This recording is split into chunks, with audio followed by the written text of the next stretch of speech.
Welcome to this story, one of the most unsettling cases ever noted in Tombstone. Before we dive in, share in the comments where you're tuning in from and the exact time you started listening. It's always interesting to see the different places and hours of the day or night where these stories reach. By 1885, Tombstone had quieted from its gunfighter glory days.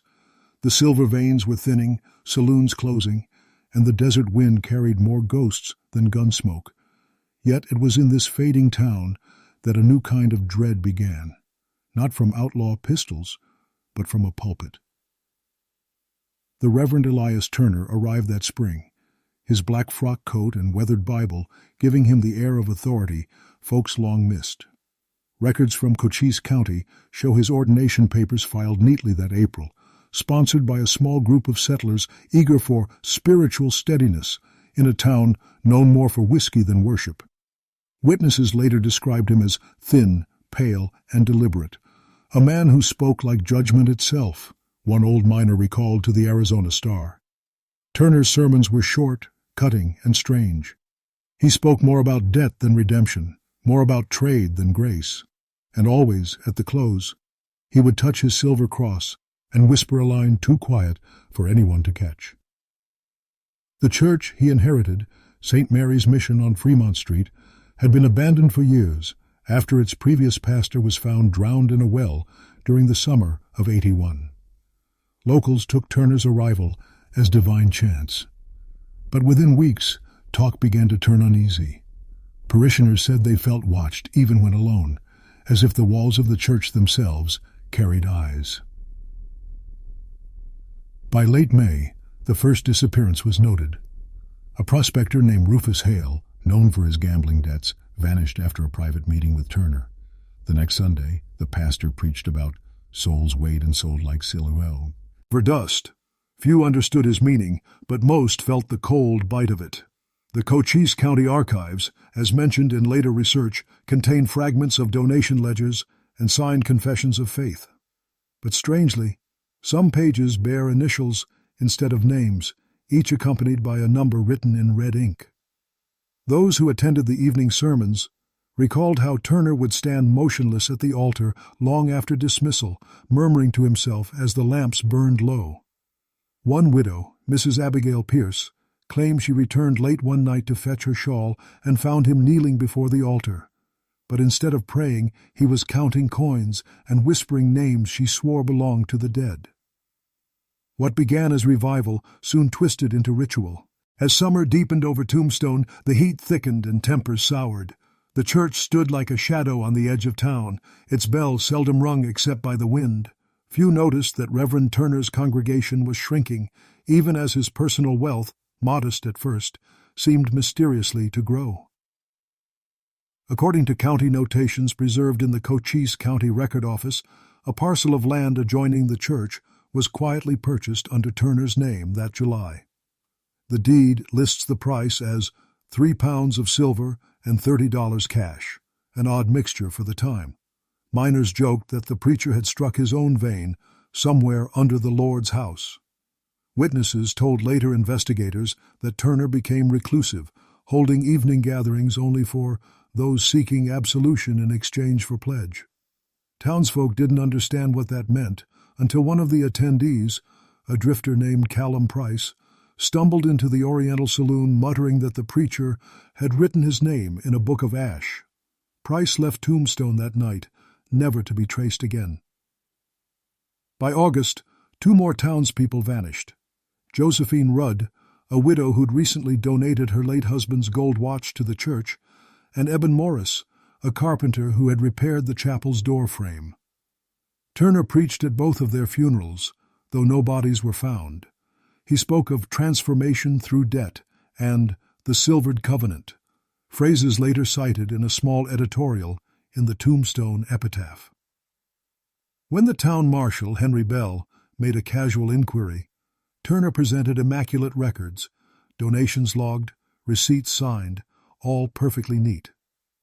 Yet Bell's deputy, an old friend named Corbett, wrote in his private notes that the ledgers smelled faintly of sulfur and were warm to the touch. Those pages disappeared when Corbett's estate was sold in 1897. At the center of this slow unease stood the Reverend himself. People said his voice carried strange harmonics, that his eyes, pale gray under gaslight, never blinked while he spoke. One woman described it best. He made you feel measured, as if you were being weighed against your own sins. The connection between Turner's sermons and the missing townsfolk began to spread quietly through boarding houses and mines. Men whispered that he was taking confessions not to save, but to settle. Others said he traded names for something he could not name aloud. The Cochise County history records later referenced this period indirectly, describing a series of disappearances coinciding with the waning of Tombstone's silver boom. The phrasing avoided accusation, but left little doubt about local suspicions. Then came September. A sudden thunderstorm struck the town, tearing shingles from rooftops and flooding Fremont Street with red clay. That same night, 2 ranch hands passing the church swore they saw candlelight flickering in the basement windows, though no such windows existed in the church's design. They told Sheriff Bell, who promised to look into it. By morning, the sheriff's horse was found tied at the church gate, riderless, rain-soaked in blood.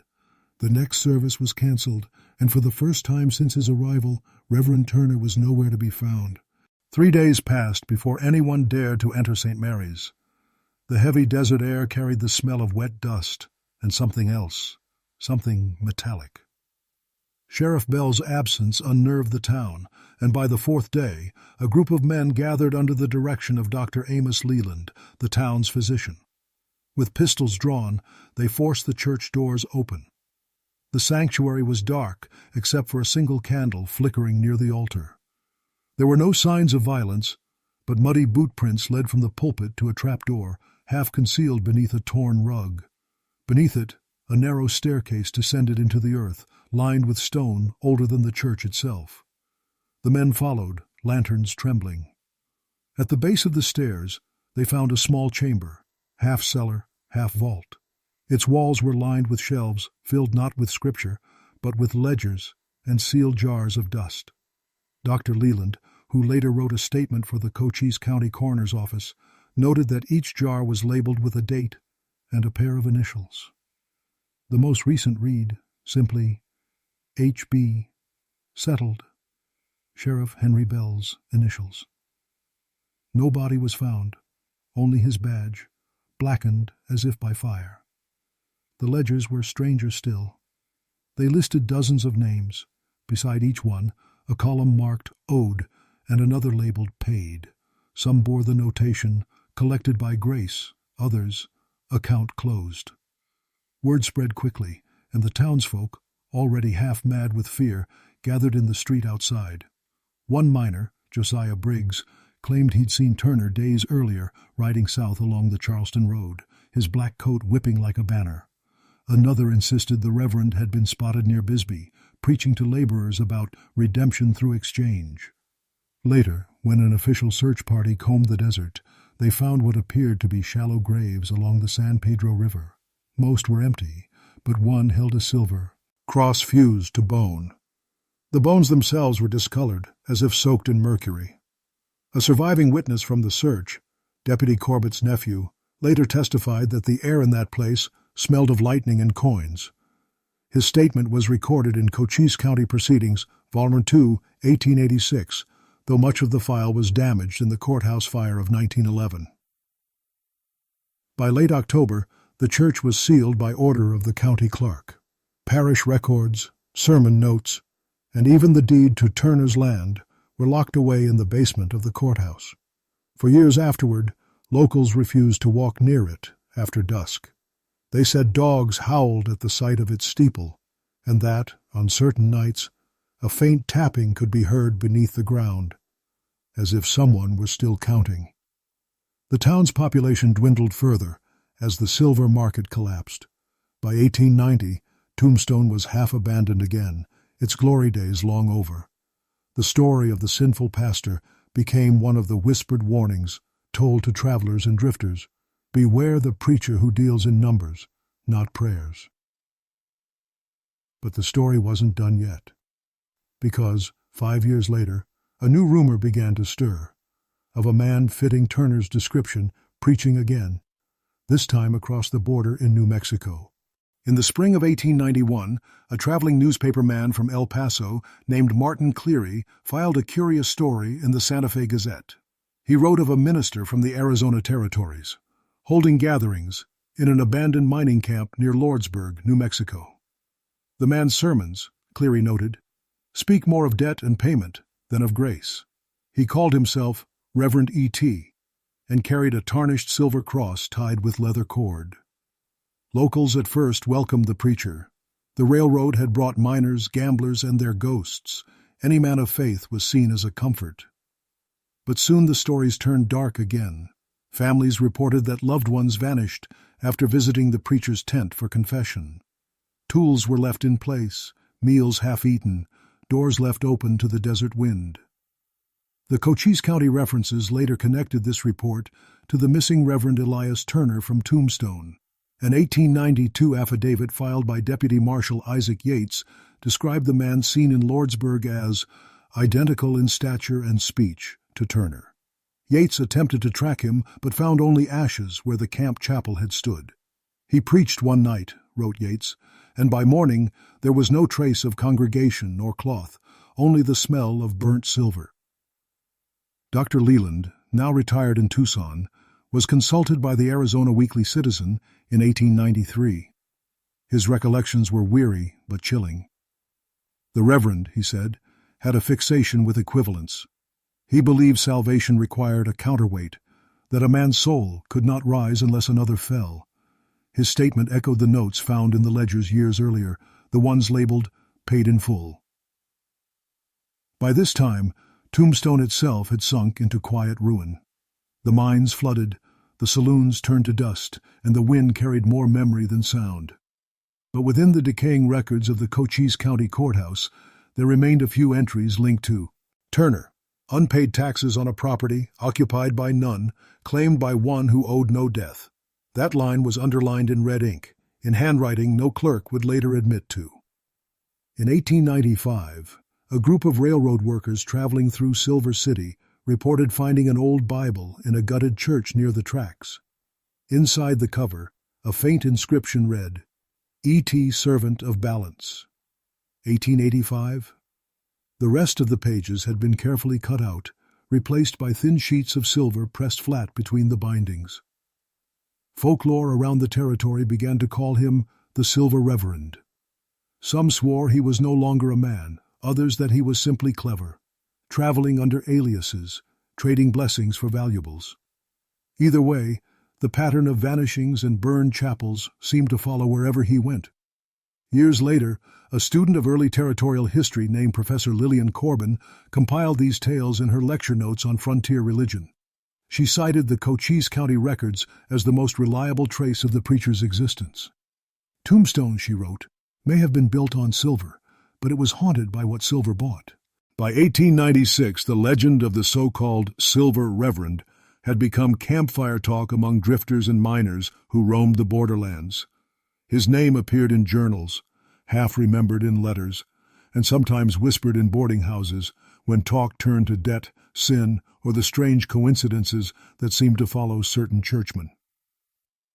A surviving report from the Las Cruces Herald mentioned a holy man passing through town that winter, offering to bless the dying in exchange for their valuables.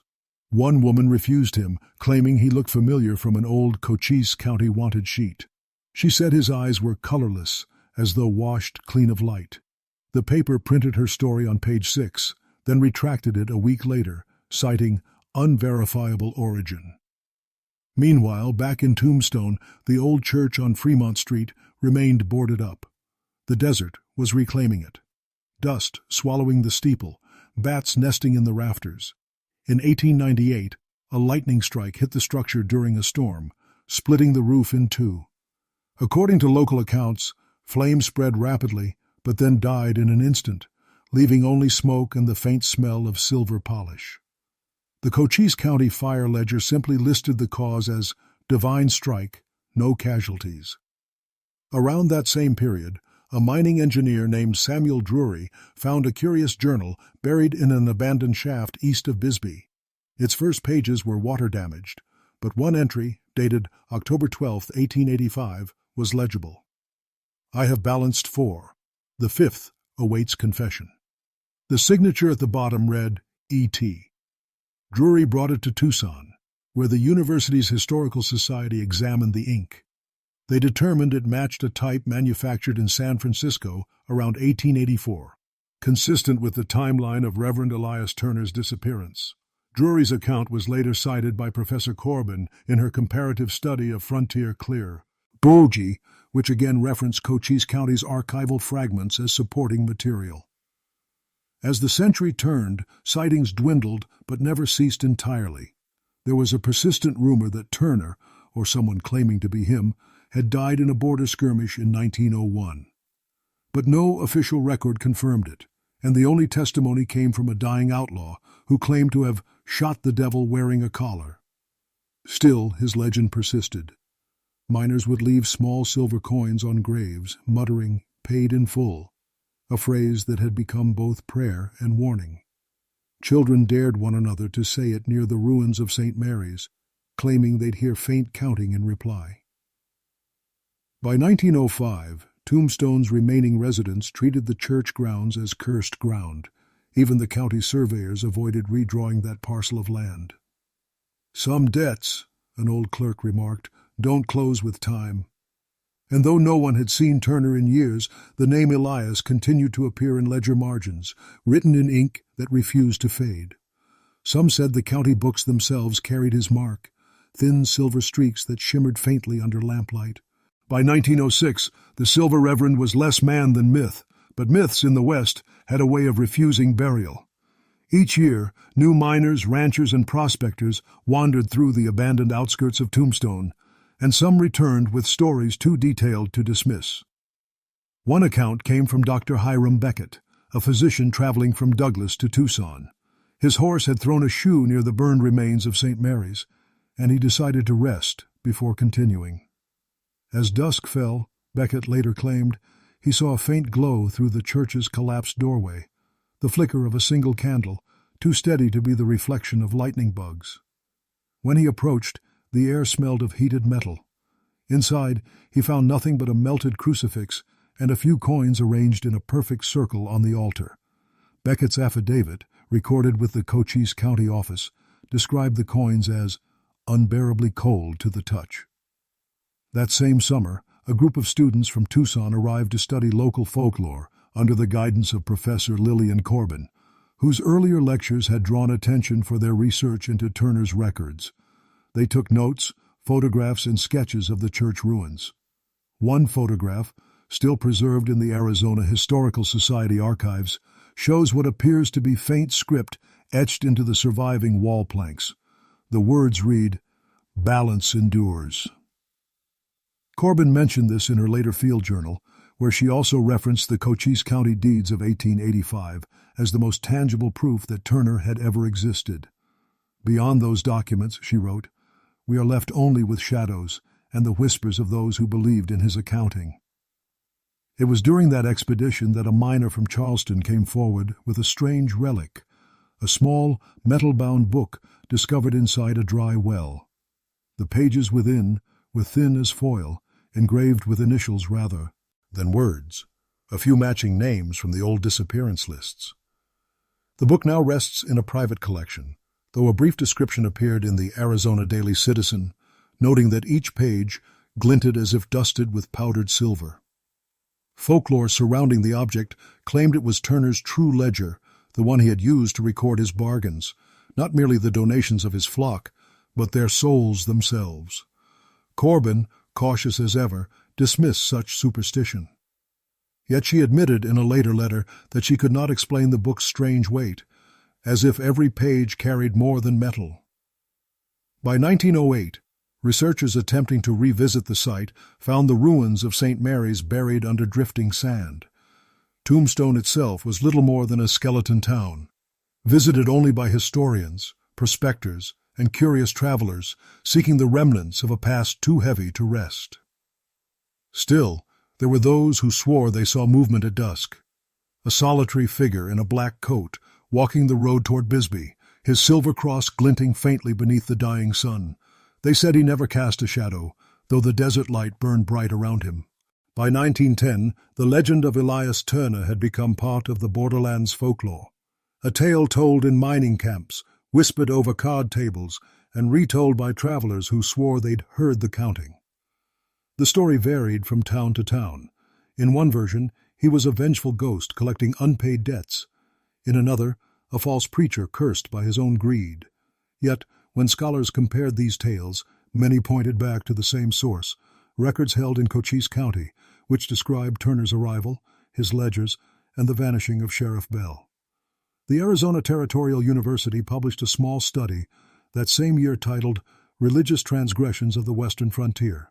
One section paraphrased those same records, describing a clergyman whose understanding of salvation was rooted not in mercy, but in exchange. Though Turner's name wasn't printed, it was clear who inspired it. Professor Lillian Corbin, now nearing retirement, contributed her final essay to the same volume. She wrote that Turner represented a collision of faith and frontier commerce, a preacher who turned confession into currency. Her tone was academic, but a footnote quietly mentioned her own encounter with the ruins of St. Mary's and a low humming from the stones that could not be traced to wind. She never elaborated. Meanwhile, the desert kept its silence. The site of the church became a destination for wanderers and occultists drawn by rumor. Some claimed the place was cursed, others believed it was a gateway. In 1912, 2 prospectors camping nearby vanished overnight, leaving their tools neatly stacked beside the remnants of a campfire. A third, who survived, said he'd woken to see a figure in a clerical coat kneeling in the sand, counting coins that glowed faintly blue. When the man told his story to a marshal in Douglas, it was written down but never filed. The marshal reportedly burned the paper himself. "We've buried that preacher once," he said. "No sense digging him up again." Still, word of the disappearances reached Tucson, where the Cochise County Press Office was compiling material for a territorial history. Their editor requested any official record related to St. Mary's Mission. The reply from the county clerk came brief and unsettling. Files missing, deed destroyed by mold, ledgers unrecoverable. But the clerk had added one last line written in red ink: balance maintained. That same year, the Arizona Territory achieved statehood. Progress swept through the old mining towns, and many relics of the frontier were lost to time or greed. But in Tombstone, the ruins of St. Mary's remained untouched. Locals said the ground refused to hold new foundations. Builders who tried to clear the land reported tools rusting overnight and silver nails turning black. A visitor's journal from 1913 recorded the last known written mention of Turner. The Reverend walks still, though his face is not his own. They say he changes shape with every name he took. No photograph has ever surfaced to prove such sightings. Yet when historians revisited the early Cochise County reports, they found faint silver dust embedded in the ink, as though the very records bore the weight of what he'd once sold. By 1914, the Arizona frontier was entering a quieter era. The mines stood silent, the rail lines grew thin with travelers, and the old gunslingers were little more than fading portraits on saloon walls.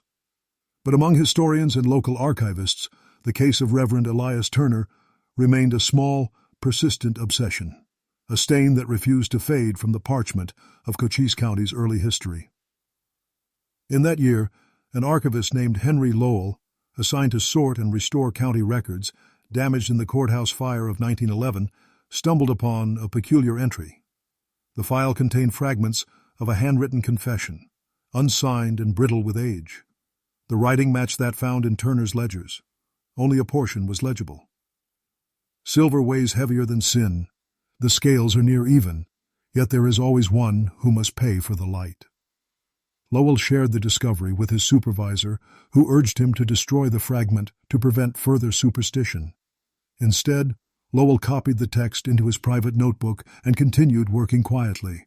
Within months, he began complaining of sleeplessness, claiming he heard faint counting whenever he opened the courthouse vault. His journal stopped abruptly one evening in October, ending with the words, The fifth still waits. The following week, Lowell disappeared without a trace. His absence was dismissed as desertion, though the clerk who took his place noted that the vault's air smelled faintly of burnt metal. The county never officially connected his disappearance to the Turner case, but whispers spread quickly through the remaining courthouse staff. That winter, Professor Lillian Corbin published her last work, The Balance of Sin, a study in territorial faith and folklore. The first chapter recounted the story of Elias Turner, paraphrasing material from Cochise County's earliest ecclesiastical records. Corbin's tone was reserved, but readers noticed her increasing fascination with the notion of spiritual trade, that every prayer held an unseen transaction. In one passage she wrote, "Perhaps Reverend Turner was not mad, but merely precise.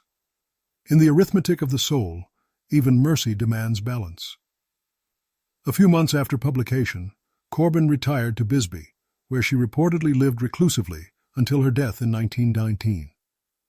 Among her personal effects, archivists later found a small leather pouch containing silver dust and a single handwritten note. Debt forgiven, but not forgotten. By the close of the decade, the name Elias Turner had faded from newspapers and conversation, but not from the folklore of southern Arizona. Travelers who ventured near the old church ruins claimed that, at dusk, the air turned suddenly colder, as if the ground exhaled. Some reported seeing a man in dark clerical garb standing at the edge of the dried riverbed, hat in hand, waiting. Whether he waited for prayer or payment, no one dared to find out. And though Tombstone had long since moved on from its outlaw past, there remained one sermon, long silent, that the desert refused to bury. By the time the 1920s arrived, Tombstone was little more than a dusty relic on the tourist trail. Photographers came to capture its ruins, writers came seeking ghosts, and opportunists came hoping to profit from both. Among the few who still cared for the truth of its history was a soft-spoken librarian named Margaret Doyle, who managed the archives of Cochise County. Margaret had inherited a clutter of boxes marked Fire-Recovered 1911.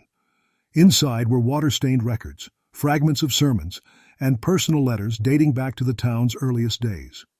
It was during a late-night sorting session in 1922 that she came across a sealed envelope addressed simply to the Keeper of Accounts.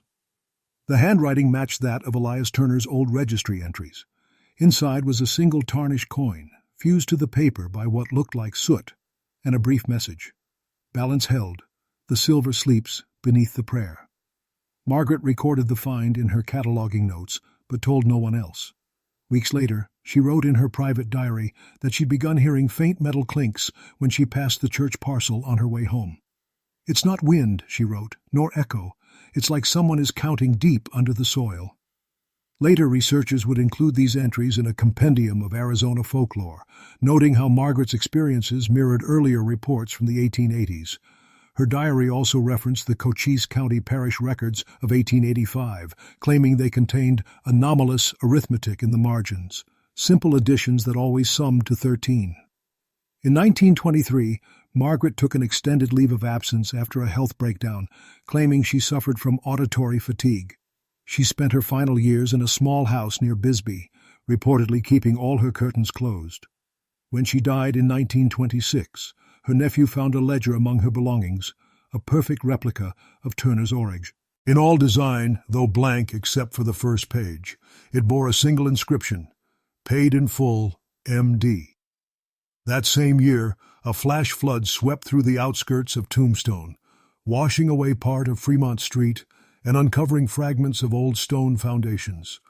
Locals who inspected the site discovered what they believed to be the remnants of St. Mary's Mission, its wooden beams long since dissolved by the desert.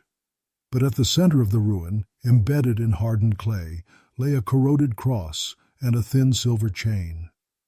When the county surveyor, James Rourke, reported the find, he noted that the soil around the cross seemed lighter, almost as if sifted.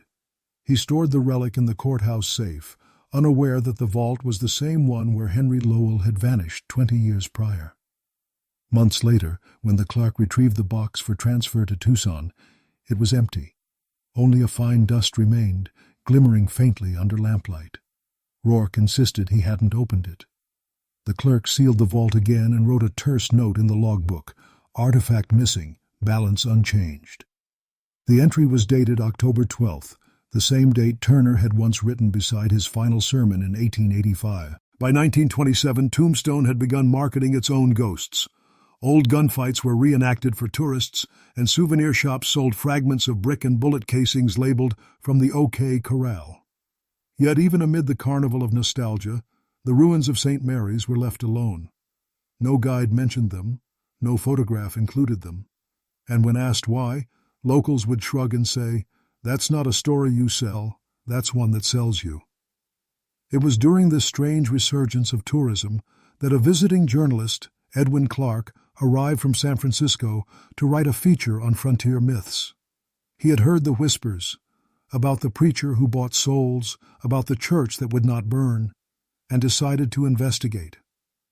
With permission from the Cochise County office, Clark examined surviving parish records, hoping to verify the truth. What he found unsettled him deeply.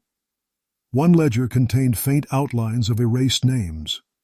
Under lamplight, he noticed a pattern.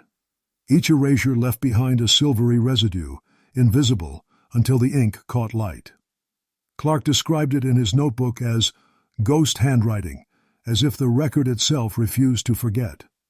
He published an article in the Frontier Chronicle later that year, cautiously paraphrasing details from Cochise County's earliest church accounts and framing the Turner legend as a moral allegory for greed and spiritual decay. The piece gained moderate attention, though readers focused more on the eerie coincidences than Clark's intended message. Within weeks, he received letters from across the Southwest, reports of strange sounds, silvered coins left on doorsteps, even an account from a Tucson widow who claimed a man in a black coat had offered to settle her late husband's balance. Clark dismissed most as hoaxes until one evening, while reviewing correspondence in his hotel room, he noticed a faint stain on his typewriter key. Eyes. Silver. His hands trembled as he tried to wipe it away, but the metallic sheen only deepened under lamplight. The next morning, his editor received a telegram from the Tombstone Telegraph office containing just 5 words: "Ledger closed. Debt satisfied. E.C." Clark's body was never found. His notes, however, were recovered by local deputies. Among them was a map of the church site, with one small phrase circled in red pencil: "Beneath the pulpit, second stair." Months later, the Cochise County Historical Committee authorized a discreet excavation at the ruins. The team, led by Dr. Samuel Rourke, son of the earlier surveyor, uncovered fragments of old wood, rusted nails, and what appeared to be a hollow cavity beneath the altar's base. Inside, they found only a handful of dust and a single coin fused to the stone. When Dr. Rourke filed his report, he noted that the coin was neither silver nor nickel, but some unidentifiable alloy, faintly luminescent, even in darkness. The laboratory in Tucson could not determine its origin. The object was placed in storage at the University Museum, but the curator resigned 2 weeks later, stating that the metal hums when the lights are out. The item has since gone missing. By 1928, the recovered relic had already entered rumor as the coin of balance. Historians and collectors speculated endlessly, but Cochise County officials released no further statements. The Tucson Laboratory's incomplete report was sealed by order of the county registrar, the same office once responsible for Turner's original deed. In private correspondence, one technician described the artifact as living metal, warm yet cold, humming faintly, like a heartbeat beneath stone.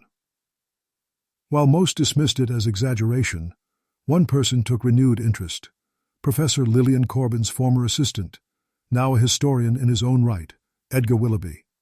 Having inherited her papers, Willoughby found within them references to the Turner case, including paraphrased passages from the Cochise County ecclesiastical records. She had annotated one line several times: "Balance shall be tested in the century to come." Determined to uncover the truth, Willoughby traveled to Tombstone in early 1929. The town had grown quiet again, its brief tourist boom waning. He set up lodgings near Fremont Street and spent several days visiting the courthouse and speaking with aging residents. What he found was less testimony than evasion, polite refusals, half smiles, and the recurring phrase, "Best let the Reverend rest." On his final evening, Willoughby ventured to the site of St. Mary's. The moon hung low, casting long shadows across the eroded foundations. He carried a lantern and a copy of Turner's last surviving sermon, transcribed from Cochise County archives decades earlier. According to his later journal, he intended to read the sermon aloud, to close the account, as he phrased it. He began near midnight. Witnesses from a nearby ranch recalled seeing a faint glow at the site, as though the ground were breathing light. When they approached, the glow vanished, leaving only was. Lope's lantern tipped on its side. The historian was gone. Days later, his belongings were recovered from his rented room. Among them was a notebook containing only a single new entry. The balance remains unbroken. The ledger is not a book. It is a place. That sentence would become the foundation for a dozen speculative essays in later years, most arguing that Turner's obsession with equivalence had birthed a self-perpetuating myth, one that adjusted itself to new tellers, new believers, and new debts. Curiously, when Willoughby's notes were filed among the Corbin archives, curators noticed a subtle reaction in the ink. Under ultraviolet light, faint inscriptions appeared between the lines, numbers, initials, and dates stretching back to 1885. Every sum equaled 13. The archivist, unnerved, sent the box to the university's deep storage vault. According to the last inventory update in 1930, the collection remained sealed, labeled Turner, Corbin, Willoughby, restricted. But local rumor claimed otherwise. Some said the vault occasionally rattled during thunderstorms. Others, particularly the janitorial staff, reported the soft chime of coins when the building emptied for the night. By then, the case of Elias Turner had passed beyond the reach of record or reason, yet his arithmetic, it seemed, continued to tally. By the early 1930s, Cochise County officials no longer spoke publicly about the Turner affair. The archives were reorganized, the fire-damaged vault sealed for renovation, and any mention of the sinful pastor quietly omitted from county tours and heritage booklets. But silence, as Tombstone had long proved, is its own kind of testimony. A young researcher from Tucson, Eleanor Price, stumbled upon the sealed Turner files while cataloging early church registries. The labeling intrigued her, not for its contents, but for the odd notation stamped across several folders. Balance satisfied, 1931. None of the clerks she questioned recognized the mark or could explain who had approved the closure. Eleanor was a meticulous scholar, and like her mentor before her, Professor Corbin, she believed truth lingered even in rumor. She spent months combing through Cochise County's archived correspondences and discovered a letter dated 1886, written by Dr. Amos Leland, the same physician who'd entered St. Mary's after Turner vanished. The letter, addressed to a Reverend Kittredge of Prescott, warned that the debt he measured is not confined to the flesh. It waits where faith falters. That phrase haunted Eleanor. One evening, after the library had closed, she brought the document to her apartment and compared the handwriting against a later version of Leland's testimony. The letters matched perfectly, except for the ink. Under her desk lamp, the older text shimmered faintly, like silver under water. Within weeks, she began keeping a private log of strange occurrences, a smell of coined metal in the air, small objects moving across her desk, the faint sound of whispering whenever she opened the Leland file. Her last entry, dated August 3, 1932, read simply, "I hear him counting again." She disappeared 2 days later. Authorities found no evidence of struggle.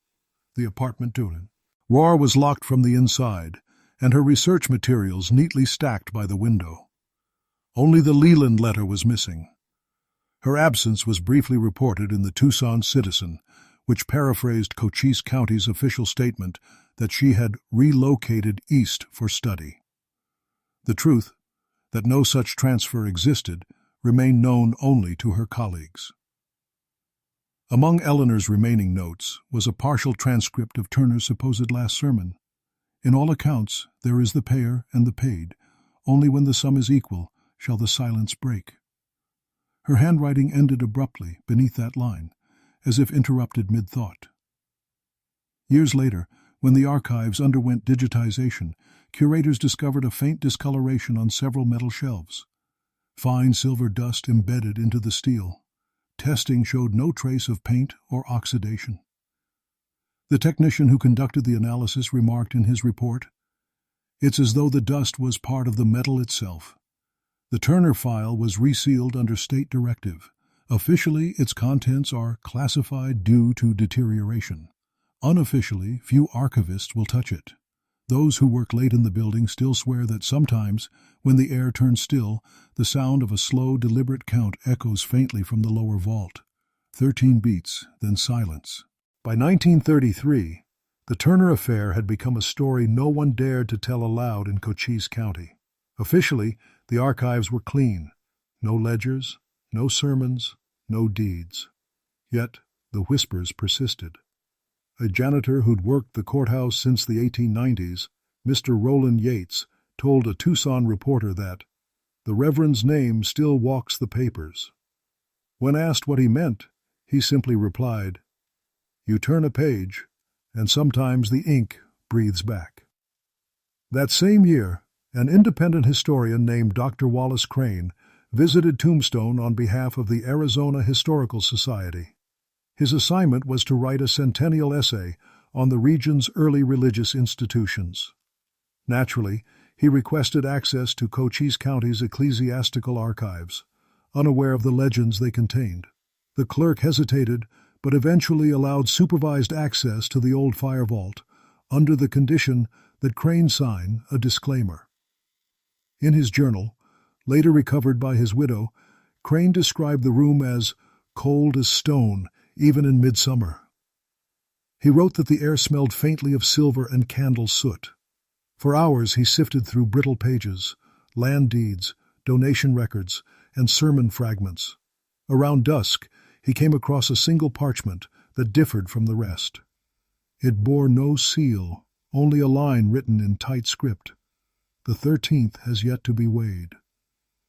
When he returned to his hotel that night, Crane reportedly suffered a sudden fit of nausea and fever. His temperature spiked, and by dawn he was gone. The attending physician wrote that his skin had developed a fine gray sheen, like dust upon a mirror. His papers were seized for review and later returned to the Historical Society, though one document, the parchment, was missing. The Society's report, filed in late 1933, referenced Crane's research only briefly, calling it an unfinished essay on moral arithmetic. Yet among his private effects, a receipt from Cochise County's records office confirmed he had checked out a parcel file labeled St. Mary's, Fremont Saint, closed 1886. That file has never resurfaced. In 1934, another odd entry appeared in the county logbooks. A clerk recorded a noise complaint from the courthouse basement. Steady metallic tapping, counted 13 times, ceasing upon entry. The note was initialed but unsigned.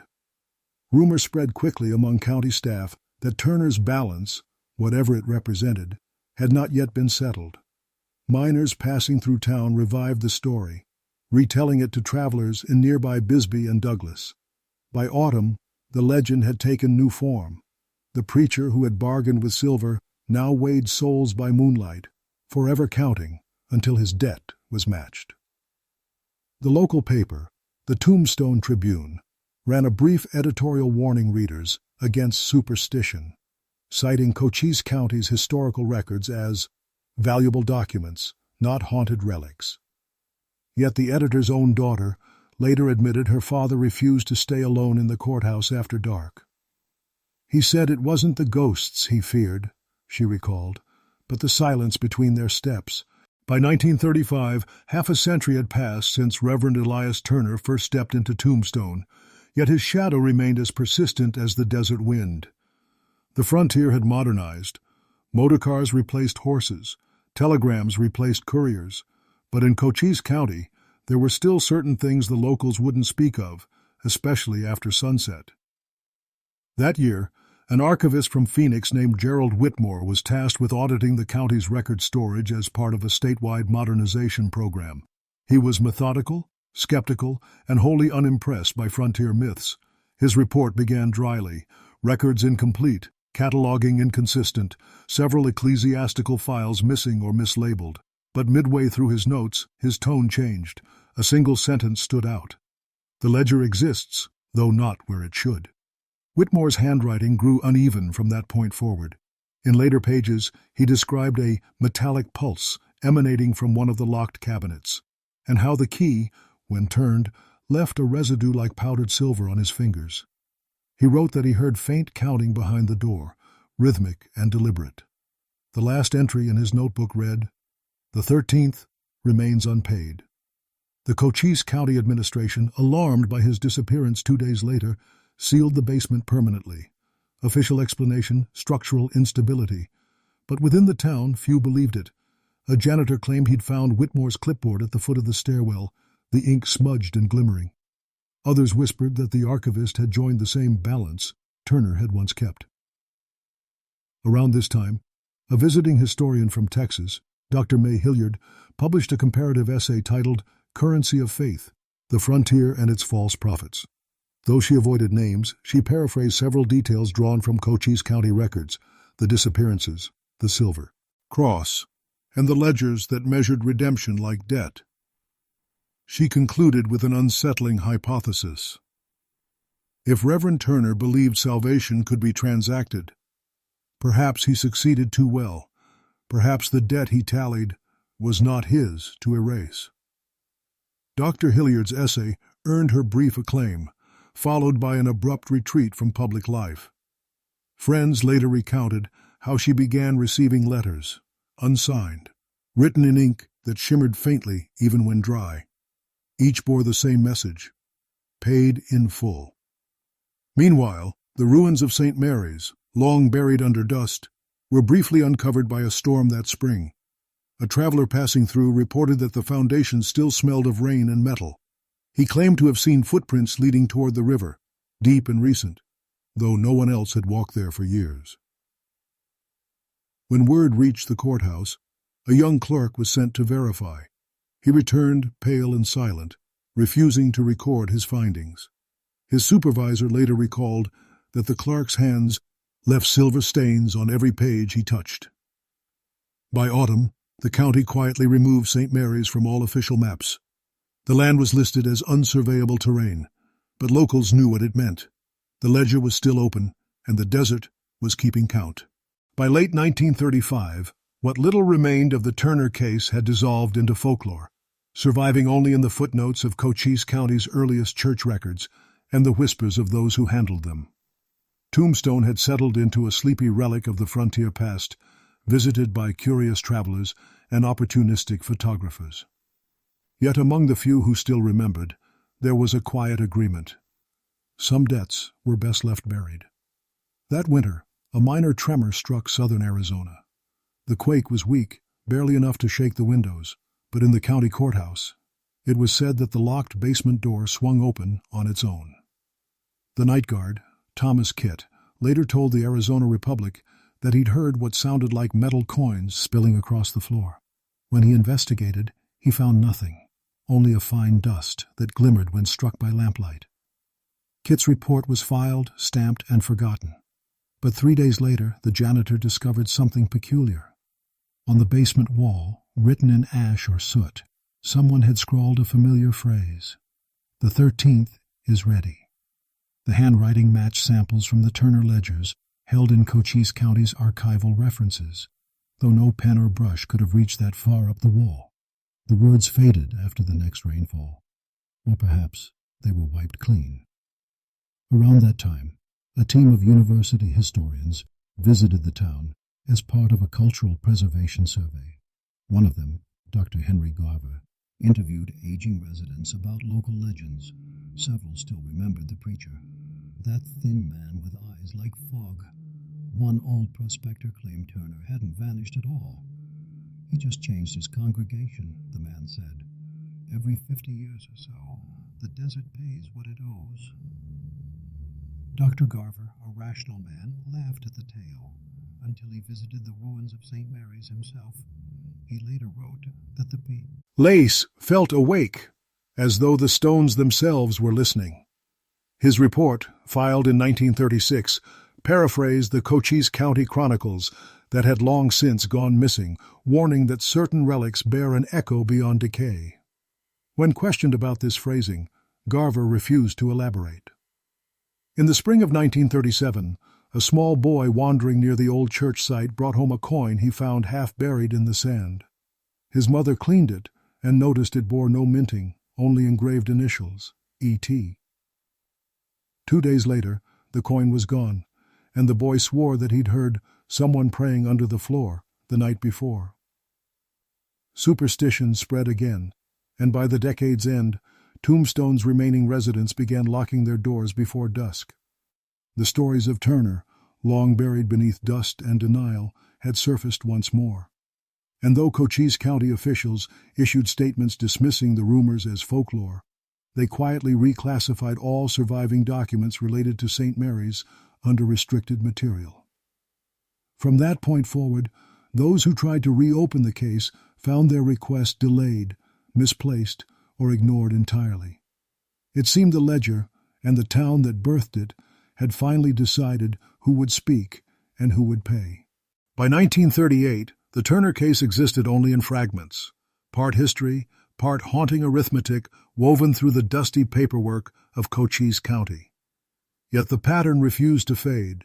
Clerks rotated, archivists retired, and every new custodian of the county's basement vault seemed to leave with the same complaint, a faint ringing, as of coins falling slowly in the dark. That summer, a regional archivist from Phoenix, Dr. Clara Hensley, was sent to inspect the aging courthouse and report on the rumored contamination of its vaults. She dismissed the local legends outright, until she opened the ledgers. Her official memorandum, preserved briefly before being redacted, described a chemical reaction between the paper and metallic dust residue that manifests in reflective streaking. But her private diary, recovered decades later, revealed a different account. It's not residue, it's movement. The silver doesn't rest, it crawls. Dr. Hensley stayed in Tombstone for several weeks, documenting the town's surviving folklore. She interviewed descendants of the original townsfolk, among them Abigail Pierce's great-granddaughter, who still kept an old prayer book said to have belonged to the family's matriarch, one of Turner's earliest parishioners. Within the book's back pages were faint imprints of numbers, as if someone had pressed coins between them long ago. Every total ended in 13. In one entry, Hensley paraphrased an observation from Cochise County's early parish logbooks. Turner's handwriting appears less written than etched, as though pressed into the fibers by weight, not ink. She noted that even when the pages were turned, the impressions remained visible, ghost lines repeating endlessly, marking every leaf of paper beneath. Her research culminated in an unpublished essay titled The Ledger and the Dust, where she attempted to reconcile history with the youth. Uncanny. She theorized that Turner's obsession with equivalence was symbolic, a product of the mining culture surrounding him, where faith and metal were inseparable, yet the final paragraph hinted at something stranger. Perhaps the ledgers were never metaphors at all. Perhaps the man found a way to keep the balance tangible, measurable, even after both debtor and debt were gone. Shortly after completing the essay, Hensley returned to Phoenix. On the train, she reportedly grew feverish and delirious, muttering sequences of numbers under her breath. The conductor later testified that she'd pressed a coin into his palm before collapsing. It was smooth and unmarked, cold even in the desert heat. When examined later, it bore a faint impression, a cross, barely visible beneath the patina. The incident never reached the newspapers, but internal correspondence between Cochise County officials and the state archives mentioned the return of contaminated materials and requested immediate sealing of all files connected to Turner. When questioned by colleagues, Hensley refused to speak of her findings. She withdrew from public work and destroyed her drafts. In one of her last letters, she wrote, "The ledger isn't a record, it's an exchange. It waits for acknowledgement, not faith." After that, she vanished from the historical record entirely. By 1939, the remnants of Reverend Turner's legend were no longer confined to Cochise County's archives. They had begun to drift into regional folklore publications and academic curiosities. Scholars debated whether he had ever existed at all, or whether the so-called sinful pastor was a composite of guilt, greed, and ghost stories born from the dying breath of a mining town. But there were still those who believed. That spring, a retired clerk named Elias Corbett, a distant relative of the deputy who had first entered St. Mary's in 1885, contacted the Arizona Historical Society with a claim that he had reconciled the account. When pressed for details, he refused to elaborate, saying only that the 13th has finally answered. Days later, his boarding room was found empty, his bed neatly made, a tarnished cross resting on the pillow. The coroner's note described a faint indentation in the mattress beside it, as if someone had been kneeling there in prayer. Corbett's disappearance reignited local fascination. Journalists revisited the archives, and old papers began to circulate once again. The ledgers, the missing coin, the vault noises, the phrase paid in full. The Bisbee Herald ran a short feature paraphrasing Cochise County's 1885 records, framing Turner as a symbol of the spiritual corruption of the frontier age. Yet the writer admitted something unusual. The ink from the county transcript had begun to flake off during copying, leaving streaks of silvery residue across the pages. Meanwhile, a traveler named Seth Leland, claiming to be a descendant of Dr. Amos Leland, visited Tombstone that summer. He told townsfolk he was seeking a family debt left unsettled. He spent 2 nights in the courthouse basement with permission from the custodian, then departed suddenly before dawn. The custodian later swore the man's lantern went dark at precisely midnight, though no wind could be felt that night. A week afterward, a small envelope arrived at the county registrar's desk. Inside was a single unmarked coin and a note reading, 13 complete, silence restored. The handwriting, neat and deliberate, matched that of Reverend Turner's earliest parish ledgers according to Cochise County handwriting analysis logs, though the ink was far too fresh for its supposed age. The registrar quietly filed the coin under artifacts, unverified origin, and the story faded once more into bureaucratic dust. Yet strange reports persisted. The faint ringing in the vault, ledgers shifting on their own shelves, the smell of rain and metal before every monsoon. That winter, lightning struck near Fremont Street again, cracking the dry soil where St. Mary's once stood. When the dust settled, townsfolk discovered the outline of a foundation, perfectly square, edges gleaming faintly under moonlight. No one approached it. An elderly witness later told a Tucson newspaper, "It looked like the ground was waiting for its next sermon." And though the reporter laughed it off, he ended his article with a curious line. If Tombstone was born of silver, perhaps it was always meant to pay. By the dawn of 1940, Tombstone had settled into the quiet rhythm of a relic, a museum town in the making, its ghosts rehearsed for visitors, its tragedies rewritten for brochures. Yet beneath the surface, in the private rooms of the Cochise County Courthouse, the file labeled Turner, Elias, 1885, remained sealed, untouched, and quietly humming with its own rumor. Archivists avoided that cabinet, not from belief but instinct, the same way a man steps around a rattlesnake even after it's dead. The courthouse janitor claimed that when the lights flickered, the metal drawer vibrated softly, as if something inside was breathing. Others heard nothing at all, though nearly everyone agreed the air near that file smelled faintly of rain and burnt silver.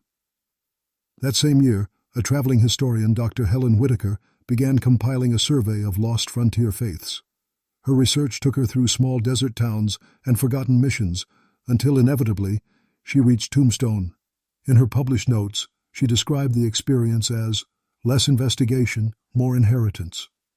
Among her materials, she included paraphrased fragments from Cochise County's parish registries, noting how the Turner case blurred the line between faith and finance, between the soul and its surrender. But one passage in her diary, written in private, carried a different tone. There are debts that do not age. The ledger waits, patient as stone. During her final week in Arizona, Whitaker visited the site of the old St. Mary's ruins. By then, it was little more than a scar of flattened earth, its boundaries marked by scrub and rusted wire. Locals warned her not to linger, but she insisted she only meant to collect soil samples. The station porter, who drove her out, reported that she stood silently by the old foundation for nearly an hour before kneeling and pressing her palm to the ground. He recalled, had the faint sound of metal chime, like coins rolling uphill. When Whitaker returned to Tucson, she sealed her research and mailed it to the University of Arizona archives with a brief letter. Do not open until the balance shifts. The parcel arrived without issue, yet when the archivists catalogued it weeks later, they found the box empty, save for a pinch of gray dust. By then, the name Elias Turner had vanished from most public records. Even the county's digital index, decades later, would show his file corrupted, its metadata filled with repeating digits of 13. Scholars called it a clerical error. Others quietly disagreed. Today, the ground where St. Mary's once stood lies fenced and unmarked. On rare stormy nights, when thunder rolls down from the Mule Mountains, travelers say the air carries a strange cadence, slow, deliberate, metallic. Those who have stopped to listen count 13 echoes before the wind dies. And so, the story ends where it began, in the dust and ledger of Cochise County, where salvation was once sold for silver and blood, and where the preacher's final account remains unpaid, balanced only by silence.